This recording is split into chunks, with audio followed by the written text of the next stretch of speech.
Splatoon Raiders is finally releasing this week for the Nintendo Switch 2.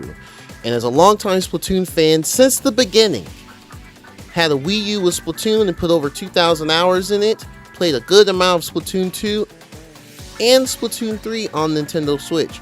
So with this new title, it's more single player focused with some optional co-op multiplayer, and it begs the question, what can this add to the franchise? It's not like a deep question or anything, but it's been something that's been floating around my head for a minute. But the thing that I've kind of come down to the conclusion, and I'll kind of give my thoughts in this video, is Splatoon Raiders is going to grow the franchise to more players. What up, it's your boy Jahranimo, and we're back again with another video. Thank you for sticking by. Shout out to new subscribers. I see y'all. Thanks for engaging with some of the more recent content and some of my evergreen content. Today we're going to be kind of getting back to talking about upcoming releases, less on the Sony news and everything. So just grab your snacks and your drinks and sit back and relax. So Splatoon Raiders, as we know, is a single player experience. That's pretty much how Nintendo is advertising it, right? Each Splatoon game before this has had a single player aspect to it.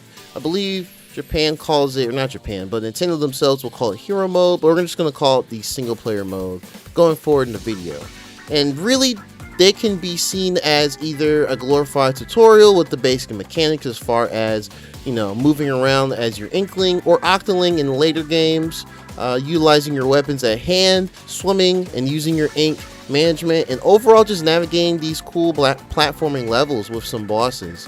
The first game really felt pretty straightforward with it. Splatoon 2, a bit more iterative on it, very familiar to Splatoon 1's single player, but with some different wrinkles here and there. Splatoon 3 definitely got a bit more ambitious with it, with the overworlds kind of being these more designated islands, and it's in one shared world instead of just like floating areas.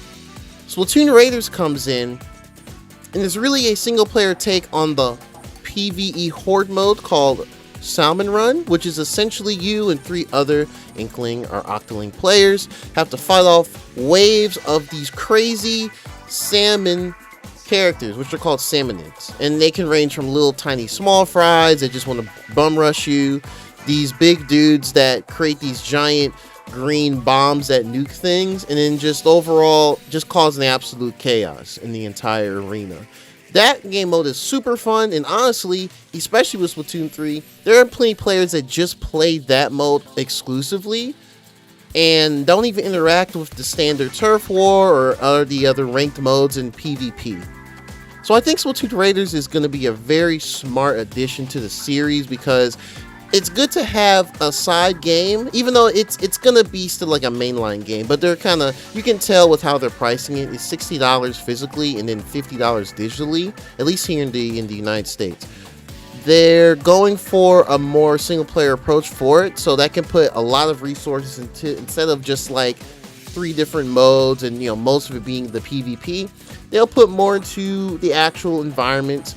This game is going to be really cool because it's kind of like a different take on the Salmon Run mode. It's not so much as fighting waves and waves of enemies. It's more so you're treasure hunting with the crew from Splatoon 3 called Deep Cut. So you have Shiver, Fry, and Big Man in a little mech, and they kind of walk around with you on the islands, which is very cool.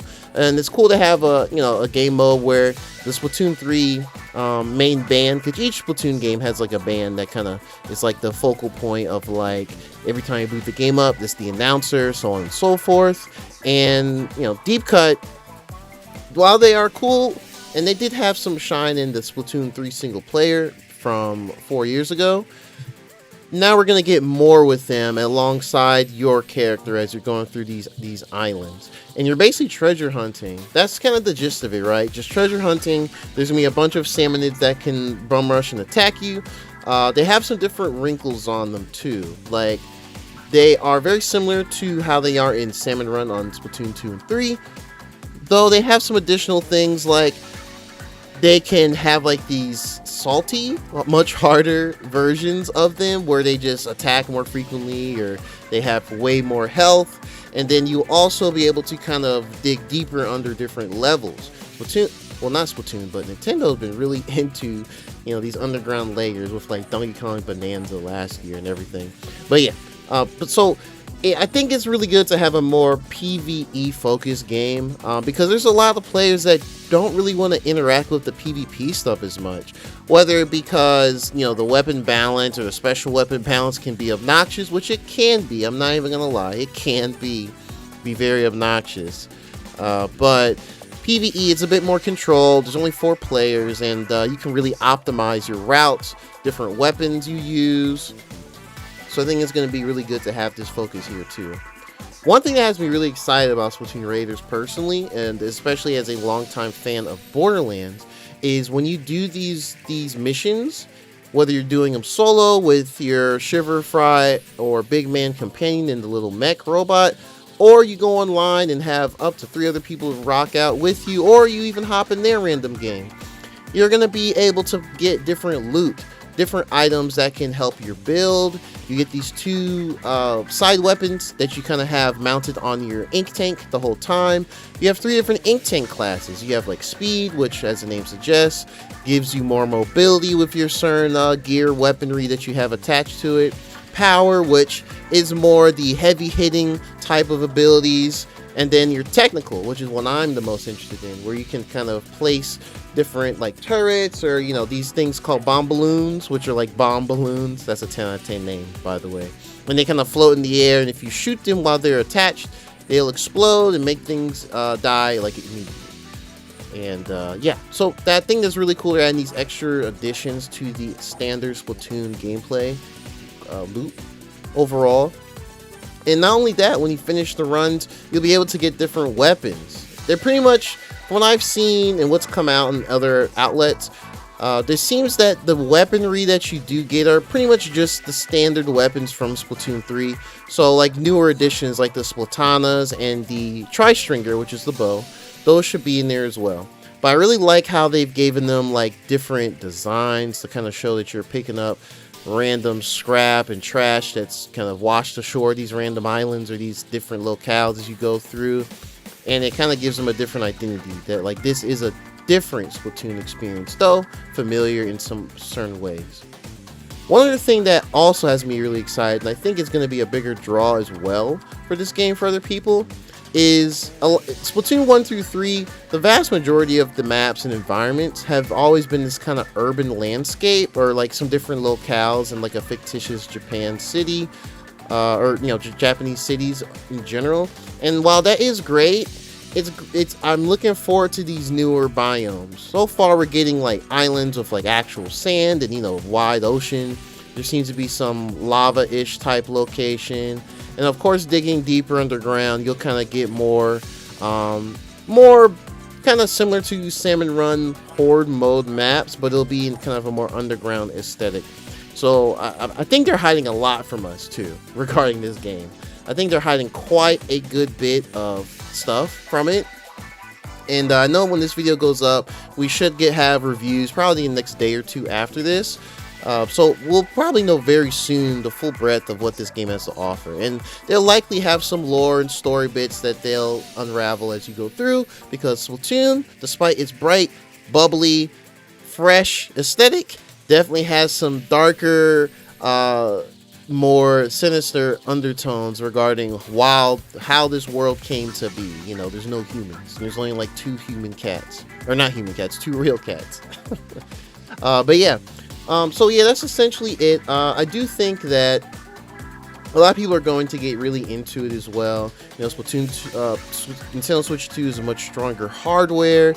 We have the game chat capabilities, though I'm sure most people, especially like streamers and other content creators, are just going to huddle up on Discord and kind of play like that. But for those that just want to do everything on their Switch 2, you have game chat. So that's great. We already have a built-in chat system, so I think that's going to kind of help those, especially that are getting into Splatoon for the first time and want to engage with what's already available on the system itself. That's going to be great, because way back in the day on the Wii U days for Splatoon 1, we all literally just huddled around Discord, and Discord was much different then. Mobile Discord was very unstable. I mean, you could probably argue today it's still kind of unstable, but it's gotten much better than compared to 2015. And voice chat. That's pretty much how it worked there. Discord kind of became like the Splatoon community in its infancy grew with Discord on its own, which I think is important too. So I think the online capabilities that the Switch 2 finally has built in, not like nothing like the Wii U or just a weird offloaded mobile app on your phone like on the Switch 1. We don't have any of that here, so that's what makes it great. And I'm really looking forward to seeing how crazy this game can get with the extra horsepower of the Switch 2 for Splatoon Raiders overall. Excited for Splatoon Raiders? Let me know in the comments below.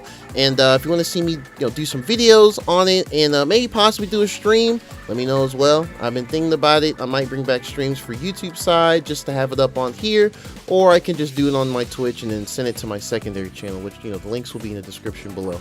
But yeah, thank you for watching. You have a great day, night, morning, evening, wherever you're at, and comment below what you think of Splatoon Raiders. Are you excited for it? Are you a longtime Splatoon fan like me?